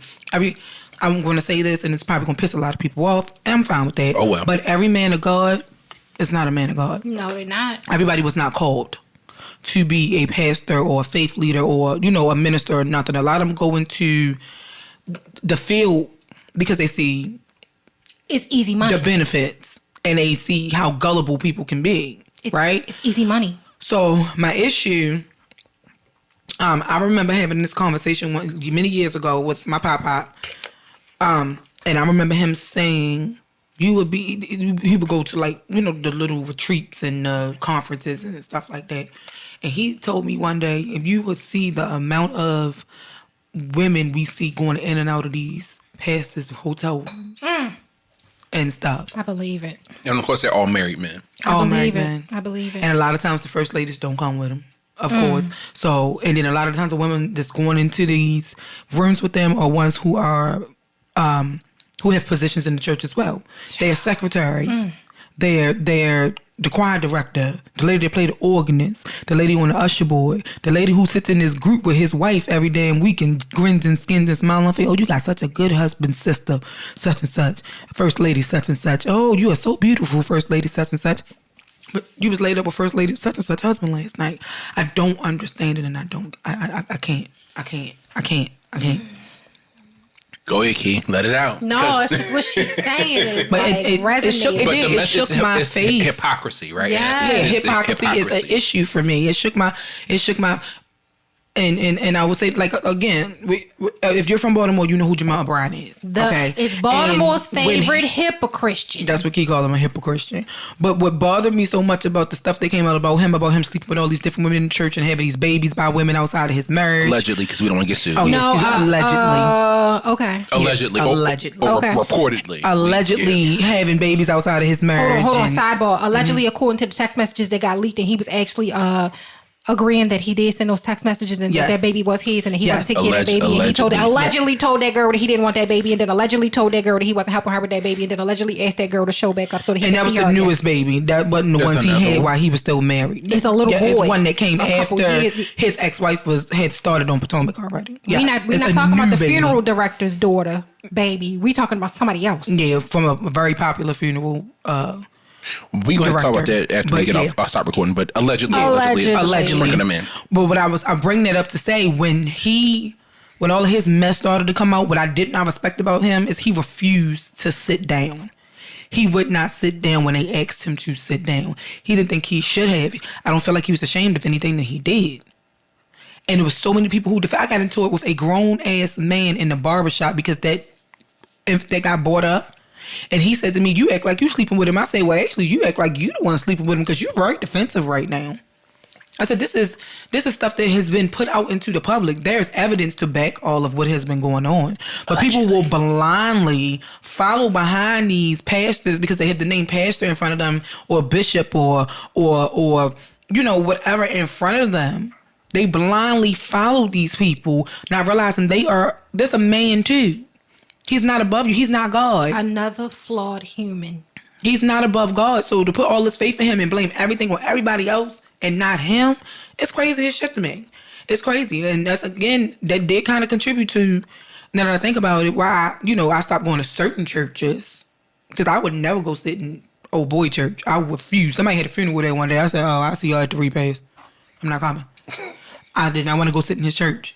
I refused because you got up on a platform and said these hoes ain't loyal. That really sealed my deal for me. Cause, He was talking about himself. he was. I mean, he had direct. Yeah. Anyway, Next question. I was about to say that. What does faith mean to me as an adult? To me, faith is simply like he and Shauna said. My faith isn't dependent on an organized religion. I think growing up in an organized religion and also being exposed. I mean, Catholicism is a branch of Christianity, so it's not like it's all that different. But there are different aspects of it. Mm-hmm. I've learned in many ways to have my relationship with God and knowing how to operate or utilize my relationship with God. But at the same time, that's not dependent on congregating with people in a church, being in a church space where fellowship, and then yes, fellowship is an important part of it, but that's not the overarching part of my faith. And I can still talk to God, rely on God, pray to God, observe my own personal religious rituals, and have a Bible and have all these things that's not dependent on connection to somebody else. Mm-hmm. All right, so... Oh, wait a minute. Just to piggyback off that, I fully agree. I feel like, one thing that we're always taught is that God is everywhere, and you can speak to God from anywhere. So I never really understand why people make such a big deal about you having to be in church to receive the word or to even actually talk to God. If I can talk to him anywhere, then I can talk to him from my home. I can talk to him from my car. I could walk down the street and talk to him. So I just never understood why people put such emphasis on, I have to come in my best. I can't wear jeans. I have to wear a dress that comes below my knees, and I better make sure that I don't shave above my knee when I do it. Wherever and I have two to or more are sit there. gathered is a place of worship. Yeah, I have to sit for 6 hours straight and listen to somebody tell me about God when I can't just discover Not him 6 on my hours. own. So I never understood that. But yeah, go ahead, Brandon. I'm sorry. No, you're fine. But I agree. Go ahead, Sean. Not 6 hours. I'm sorry. The 6 hours took me out. Y'all know it's a job. It's a full-time job. That it is. You just don't get paid. Don't make no plans afterwards, honey. All right, so next question. Back in the day, our elders used the church to meet to discuss civil rights issues. And even prior to Jim Crow, the church was a meeting place for a lot of, and I think that's largely where our grandparents or parents got it from. Back when, America was so segregated, we couldn't go into spaces that weren't black only or open to black people. The church was a meeting place to discuss, to have that sense of community, to feed the poor, feed and clothe the poor, to talk about civil rights issues, to organize. And that's something that, we necessarily, since we in a lot of aspects have a lot more freedoms than our ancestors did, we don't necessarily need the church or utilize the church for that same purpose anymore. So the church was also a place of refuge in many ways for some people. Do you think the church plays a part in modern society as a meeting place or a place to organize? I don't think so. You don't think so? Why is that? No, I don't think so. I think it's changed. And I think it's changed over the time because I think with time, the meaning is no longer the same. Back then, it was a place to... I'm going to think of it historically. Historically, it was a place where black people were able to gather and they were able to talk and sometimes even devise a plan to get out of their situations. Mm-hmm. Okay.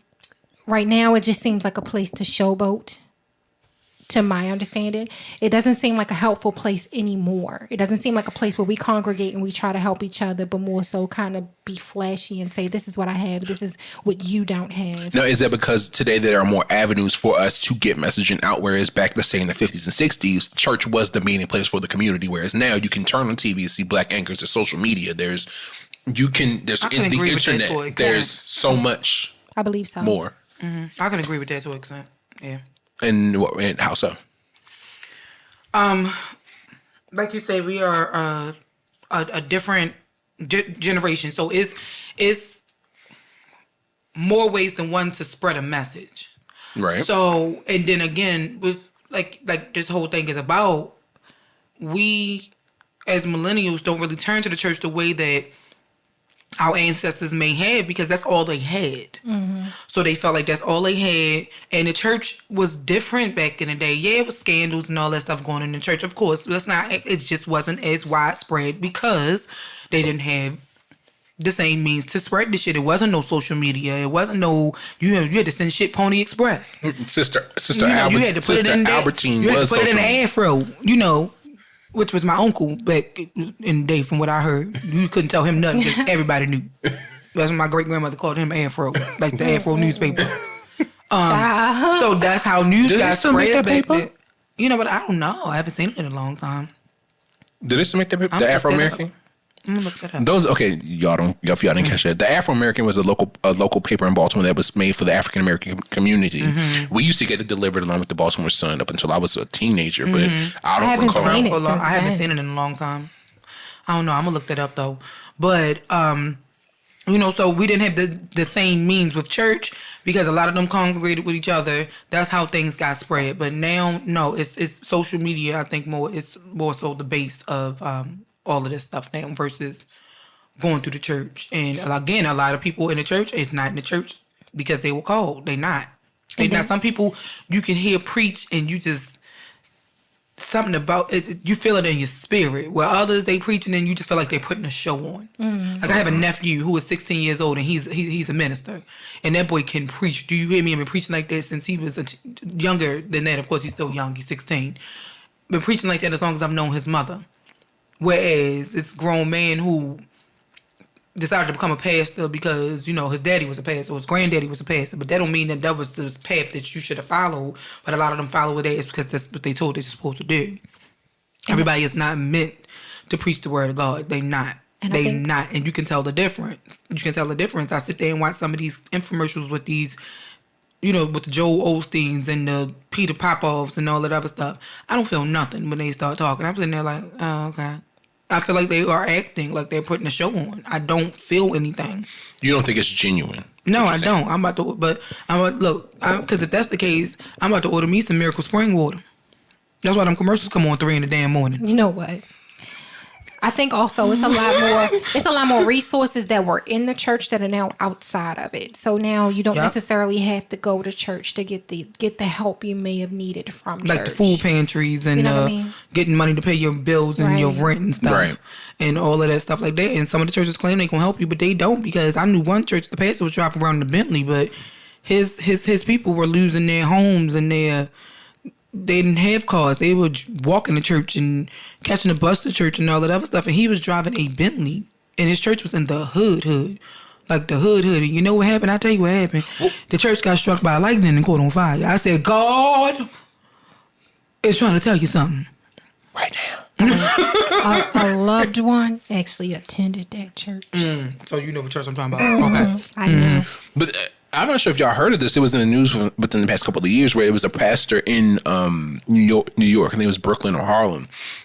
And he was supposedly, quote unquote, robbed during a live stream. The setup. Oh, yeah. It was a setup. Baby, it came out that he was like... Ain't nothing... God ain't no way around him. He is a scammer, honey. Yeah. And God ain't no way... And I ain't going to say the bastard name because I want him trying to sue me to try to make up for the money that he about to have to pay back that he stole. Because he did it. But it was alleged that, he was up. So if you haven't heard the story, in New York, either Harlem or Brooklyn, I can't recall which one, my apologies. Wearing $100,000 worth of jewelry in the pulpit. He was wearing all this jewelry in the pulpit. The man reportedly drove a Bentley or a Rolls Royce. And the church, this was during COVID, and the church was on a live stream during the Sunday service, and armed gunmen stormed the Capitol. not January 6th. They stormed the sanctuary. And they robbed him live on live stream. But come to find out, I think it was reported that was a setup. They said it was a setup. It was an insurance purposes. scam. And you know what? He's still in the comments online on these gossip sites, going back and forth with people. Is he? Claiming his innocence, and people don't know. I mean, I don't get it from him. He is a wolf in sheep's clothing. See, absolutely is. And he's not the only one. He's not the only one. He's one of those men who was a former drug dealer, and then he came home and decided to be a pastor because that was a legal hustle. Oh, if it ain't the baseline for every urban fiction movie, every urban fiction book out there. That's exactly what he is. That's what they do. I'm gonna go be a pastor because that's a legal hustle. That's what he is. They spend their youth. Because guess what? As kingpins. The devil know the Bible and become too. pastors. I mean, he was a fallen angel, so. Yep, the devil know the Bible too, honey. But let me tell you, my heathenous ass, this is why I say I just keep in my lane, because you talking about he in the comments defending people and shit. I mean, defending himself. $100,000 worth of freaking jewelry. I would be petty enough to make him block me. He would end up having to block me. That's why I say. That's why I was just trying to get blocked from my IG, so I ain't say what I wanted to say for real. Well, we're gonna take another quick commercial break, y'all, and we're gonna be right back. And we're back after that short commercial break. So, I have one more question to go. How do you think generations after us will approach religion? Of course, this is after seeing everything we've seen, everything we've just talked about. Do you think the numbers will still continue to decline, or there will be a resurgence in people going back to churches? Honestly, I think they'll still decline, only because I think a lot of the newer generations base their decisions on what the prior generations did. So our decisions were made a lot based on what we dealt with the older generations, with being forced to go to church and being, forced to be involved in these groups in church and all that stuff like that. I see your leg tapping from up here. Okay, hold on, let her finish. So because we're now raising our children, like us, where we're giving them a choice on what their religion is going to be, or not telling them you have to be a Christian because, you were raised this way, or all of that stuff. I think they're going to make their own decisions. And I think that a lot of them will be more so, faith-based and not religion-based, if that makes sense. And yeah, that's what I think. So I think the numbers are going to go down. I don't think religion is going to look like what it looked like as when we were growing up. Even in the music now is different. Where in terms of religious music, or to about music in general? In terms of religious music is different because once the Kirk Franklins and the stuff came around, that's the kind of music we were raised on, where it was more hip hop influenced, and that was their way of getting the younger people back into the church with more hip hop influenced music and gospel music you can dance to and still praise God and stuff like that. But you also have to remember, Stomp came out almost 30 years ago. It did. I didn't realize it had been that long. Yeah. But in the older ones, they didn't like that. They didn't like that. They were not okay with that. It was too secular. Because it was too secular for them. It was too close to sounding like they was about to tell you to put your motherfucking hands in the air. They didn't like that. Where, church back in the day was the organist and, the it's not like that anymore. What was that song? That's how I go. It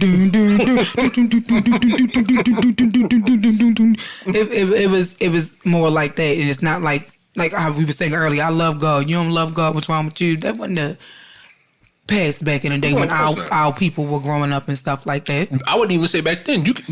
I remember when Beyonce's last album came out, and it went viral on Twitter. A preacher, I think he was Kojic. Again, no shade to the Church of God in Christ or their members. But I know what song you about to talk about. That he was like, Church Girl. He was like, it's not of Church Girl. Mm-hmm. It's not of God. It's the devil. Mm-hmm. Like, it's a song. This one lady who was a huge Beyonce fan was going to Beyonce's concert. She's like an evangelist or something now. And that was a big thing on Twitter when she was speaking down on Beyonce and talking all this stuff like that. And people brought it back up like, y'all joining her hive? Like, sis, you were just at a Beyonce concert. Now all of a sudden Beyonce is the devil. Like, it's you have to let people. It's not your What's the word I'm looking for? Place? Yeah. It was about to say a different word, but it's not your place to judge people because I don't have to. You didn't give your life for my sins. You wasn't on the cross for 3 days. You didn't do that, so I don't owe anything to you. I don't have to prove anything to you. Because at the end of the day, when I leave here and I'm at the pearly gates, it's God that's going to be answering, remember this day, you remember what you did, blah, blah, blah, blah. It's him I got to answer to. I don't have to answer to you. So you shouldn't be able to question me at all. I agree. Like I said, if my son come to me tomorrow and tell me he Muslim, all I'm going to tell him is, I respect your religion. I respect what you want to do. If you want to pray 4 or 5 times a day, that is fine. I will not interrupt you. However, if you throw away we my eat bacon in this house.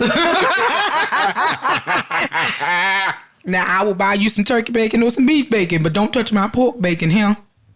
I fry it in a different pan. I will fry it in a different pan for you. I don't want it in that pan. Shit, and that pork, you didn't. When you paid for it, you can choose it, sir. But my money paid for this, so I'm gonna sit over here and mine's oink and yours moo. That's fine. I don't know. That's fine. I might even be mad at that because I'm kind of getting turned off by pork. The smell of raw pork is it's different, and it's turning me off. Yeah, so now I'm like, I'm about to be passing on this. About to be. I can't give him my bacon. Yeah, but Key, so you didn't answer. How do you think generations after us will approach religion? Do you think the numbers will continue to decline? Yes, I feel like the generations after us are becoming more and more progressive, unless there is a huge crisis, like something that is catastrophic enough to make people feel like they need something to cling to. I just can't see them jumping on religion like that. Like it will literally have to be a meteor struck and half of the country is gone. Yeah, knock on some wood on that. I don't want a meteor. We're going to bind that in the name of Jesus. Yeah, I don't want a meteor to come take anybody out. I just want Scotty and them to come beat me up already. But to answer the question, and this is actually our final question and final response to our final question before we move on. I think the generations after us, and of course at this point we're speaking of Generation Z and Gen Alpha, they're going to follow our footsteps as millennials as a whole. Now that we're starting to go to church less and less, that turns into a generation of kids who weren't raised in church, or they went to church, like we said, for special occasions, birthdays, christenings, great-grandmothers or grandmothers, like special ceremony for something or something along those lines, but they may not spend much time in church. And I also think with social media and apps like TikTok, where you have people sharing, the good side of TikTok is you have people sharing their opinions in their stories. That will lead people to start questioning things about religion and organized religion and say, okay, I feel that same way, or I can see their viewpoint. I think the good thing about Generation Z and Gen Alpha, like you said, they're a lot more progressive than even we were, or we are as millennials. And I see a progressive wave in terms of thought processes, not necessarily in politics, but including politics and thought processes in relationship to religion and life and all these things, because they are more educated. They're more worldly. They have access. They were raised with computers and access to the internet. We didn't have that till we were 10, 11, 12, 14, 15 years old. About 13 to 14. Yeah. And baby, we had dial-up. Tying up the house line. You've got mail. But yeah, and the internet came on a CD. 100 free hours. Then them 100 free hours went real fast, didn't they? Child. But that wraps up our conversation on religion. Do y'all have anything to add? Any final points y'all want to discuss? No? Okay, going once, going twice. Sold. Yeah, so let us know what y'all think in the comments. What are your viewpoints on the questions that were asked? What are your thoughts on religion? Do you attend church regularly? Do you feel the same way that we do, regardless of whether you're a millennial or Gen X, or if we have some boomers listening? Hey, y'all. If y'all know what a podcast is, no shade. But let us know what y'all think. Like, what are your thoughts on like religion and how it relates to people who are millennials and Gen Z and Gen Alpha, and how the place of church is changing as time goes on with society. You can leave us a comment at askwandapod@gmail.com. That's ASKWANDAPOD@gmail.com. I said that fast. I'm trying to get through it. And after this, we're going to take a commercial break, and we will be back with our Q&A segment. And be back. What you doing this week, Shauna? Okay, so as y'all know, when I do these questions, I try to stay on topic as much as possible. So usually I'll have 2 questions, one to be on topic, one to be more so off topic. So that's what I'm going to do this week. But before we get into this, if you have any questions that you want asked and answered on the podcast, you can email us at askwandapod@gmail.com. That is ASKWANDAPOD@gmail.com. You can also hit us on social media on Facebook at Wanda. On Facebook at Wine and Audacity, the podcast, and on IG and Twitter at WanderPod. Okay, y'all ready? Mm-hmm. All right, so this first question comes from, of course, one of my favorite threads, Am I the Asshole? I so happen... Shut up. It's not that one this time. Yes, you are the asshole. Proceed. So, while I was scrolling, when we were preparing for this episode, this question popped up, and I thought it was a perfect question for this episode because it's related to the topic, what we're talking about as far as church. All right, so the question is, am I the asshole for snapping at my wife and telling her to stop asking me to go to church? My wife these last few months has been on this spiritual journey. And she has started going to her sister's church. No, I'm sorry, to my sister's church. Background on my sister's church. They are the typical Christian people. God is great, you're bad. And if you don't repent, you're going to hell. If my God offends you, then that's your fault, blah, blah, blah. I grew up in a church when I was younger, so I know how religion works. With the pray it away and have faith, but don't forget to tip God your 10% on free text me Sunday money. I'm sorry, y'all. That just made me laugh. But anyway... So ever since I was younger, I disliked the idea of religion because really, who knows what happens when they pass away? I believe more in the let people live how they want, and if they die and face judgment on the other side, then so be it. But I'm staying away from the subject. So she asked me on the first day. She went and I said, no, thank you. I don't feel the need to step into a church ever again. So then again, she asked me again 2 weeks later, and I told her again, no, thank you, and please stop asking. I don't want to go. She asked me again a week later, and I started getting frustrated because I already told her politely no 2 times. So I just snapped and told her, stop asking me, I'm not going. She asked me again today, and I kind of just blew up and told her, I don't know what spiritual battle thing that you have going on, but it's something you have to deal with on your own because I'm not going to that stupid ass church. I feel bad because I snapped. Well, damn. But at the same time... But at the same time, I told her plenty of times no and to stop asking. Yeah. Am I the asshole? Before y'all answer, as an edit, we have had talks in the past about how I felt about church and religion, and she was okay with never going and just keep religion out the home, and now she's pushing us to go. So is this person's girlfriend? His wife. His wife. Mm-hmm. No. Again, it always boils down to boundaries. If I've explained a boundary to you, and if I keep telling you that I don't want to do this, or I'm not with this, or I don't agree with this, and you keep pushing, trying to go through it, you can't get mad after the 65th time you asking me if I blow up at you. No means no. No means no. Not the asshole. Okay. My mind was made up before you even read all that. No. As I suspected it would be. No, because I get it. I get everything that he said. The reason why he does not go, he does not want to go, I felt that. No, do not push me to do something that you want to do for what? Just so you can tell people that your husband is here with you, so you can showboat, put your arm around me, and, oh, that's my husband, that's my... Lady. Because you don't want to be questioned about why you're in church but your husband isn't.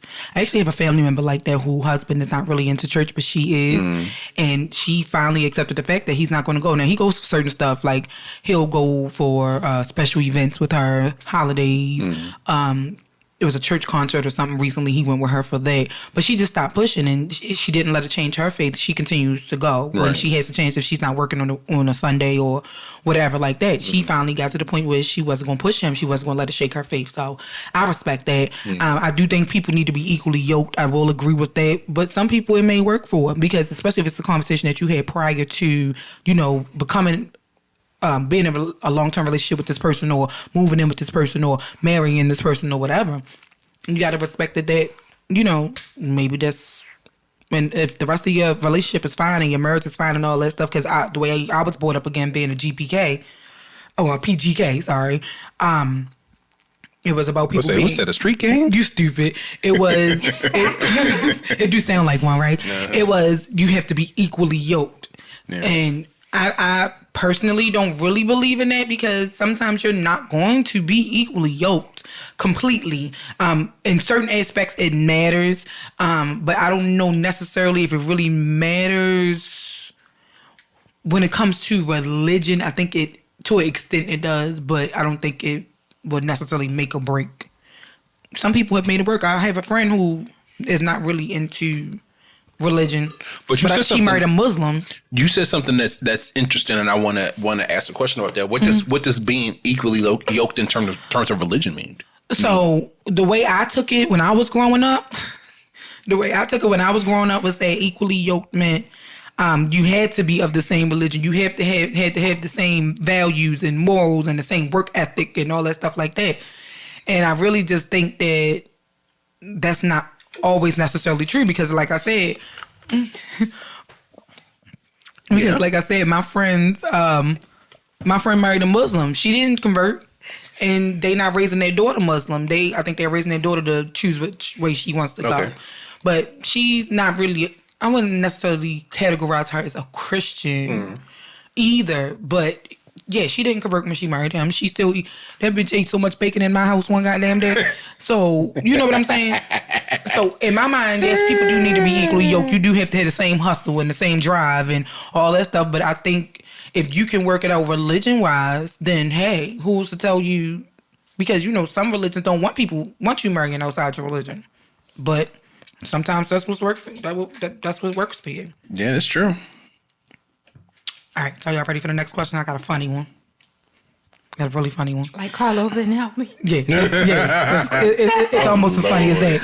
So I think in a previous episode we may have touched on this subject a little bit. So if anybody who, I don't know by the time this episode comes out, the documentary may be out, but there is a documentary coming out about Freaknik. Oh, Lord Jesus. And there's a lot of controversy surrounding. The aunties are shook. Baby, shooketh.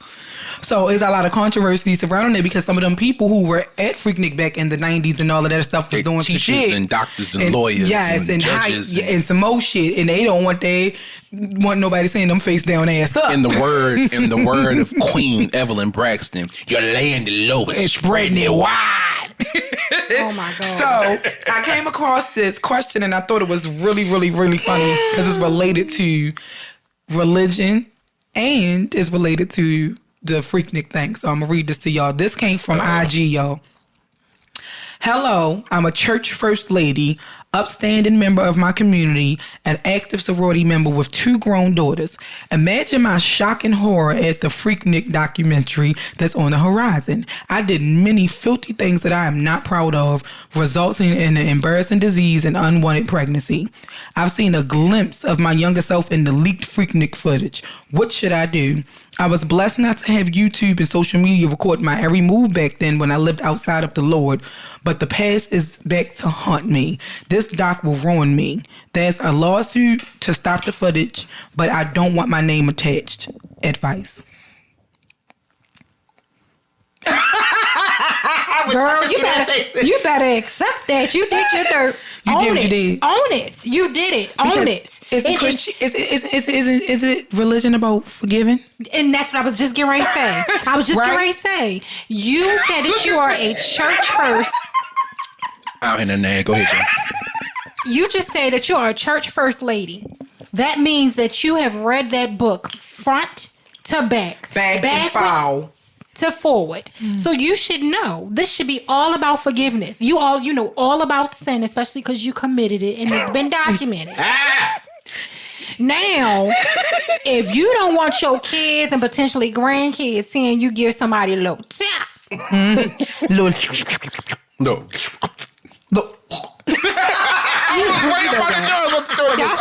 Y'all some assholes. I swear to God. Miss you, Ron.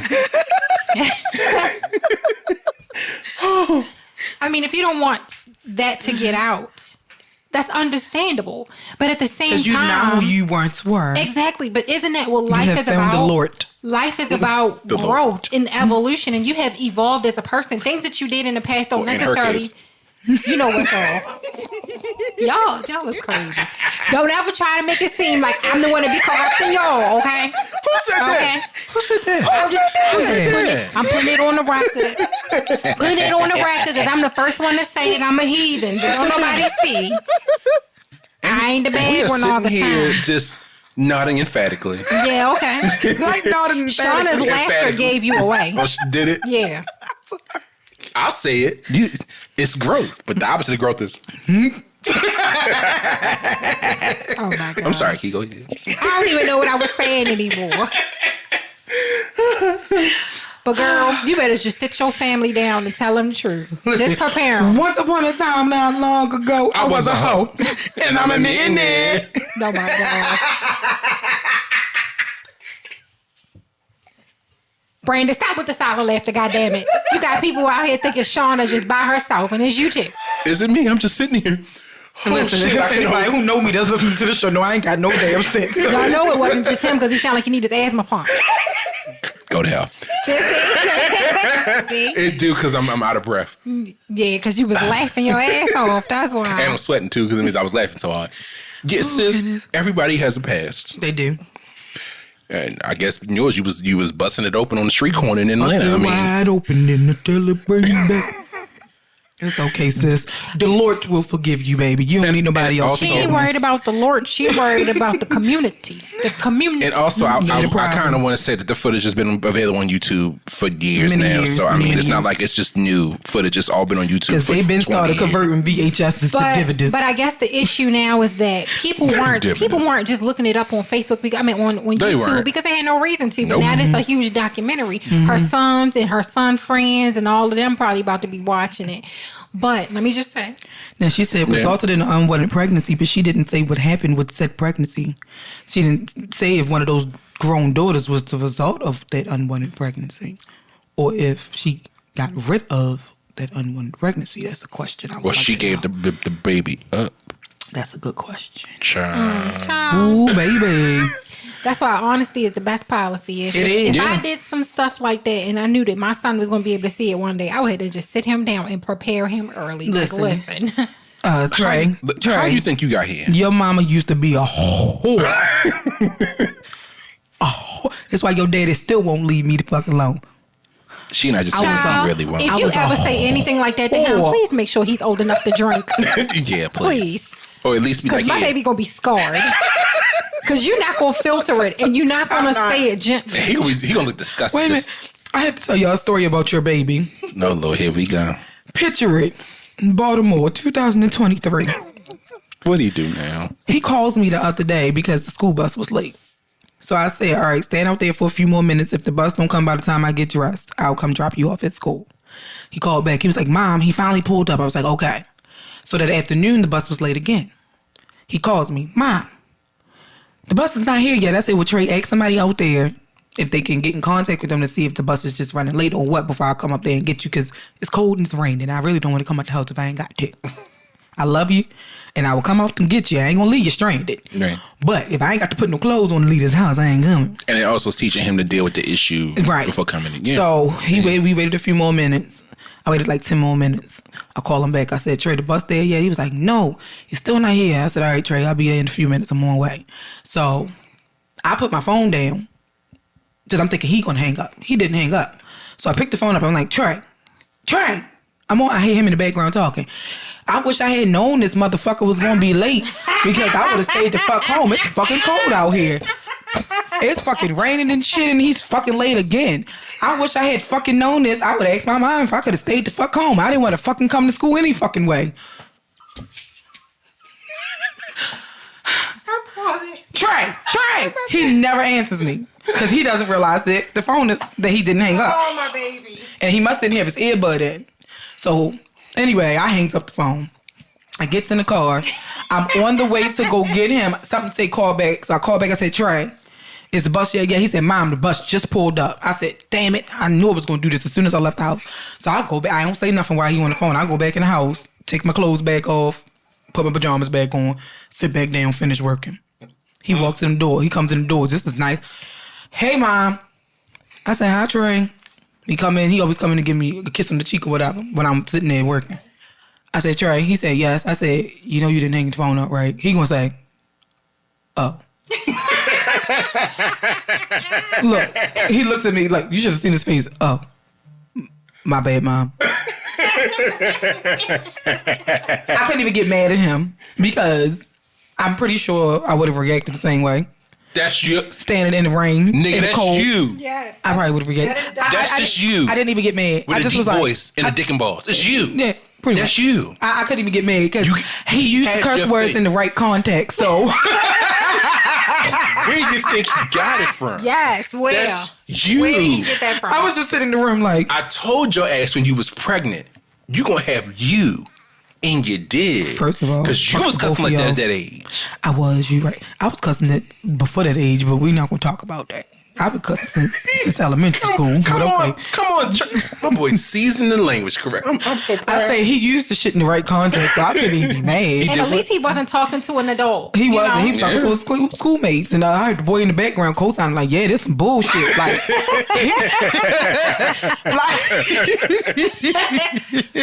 No.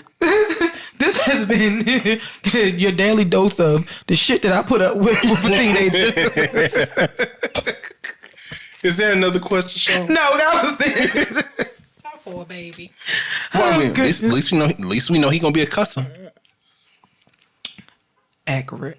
It ain't the first time I caught him. That's what makes it funny. And every time he get caught, he looked like a deer caught in the headlights. That's what makes me laugh. I was on the porch, and I don't think he realized I was sitting on the back porch, me and D, and he was playing with the little mulatto kids across the street. That's what Aaron called them. Little mulatto kids across the street. He was playing with them.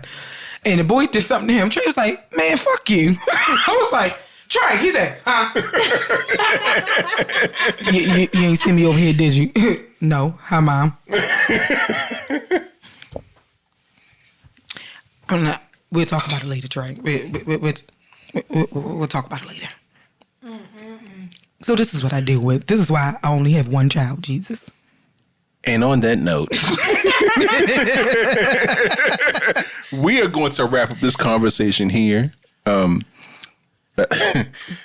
Thank you for that spirited question and story, Shauna. We so appreciate you. Oh my God. If you have any questions for us, please don't hesitate to reach out to us on social media, or you can shoot us an email at askwandapod@gmail.com. That's ASKWANDAPOD@gmail.com. With that, we love y'all. We appreciate y'all for listening, and we will see y'all next week with a brand new episode with more Shauna's Mess. Yes. Bye, y'all. Bye.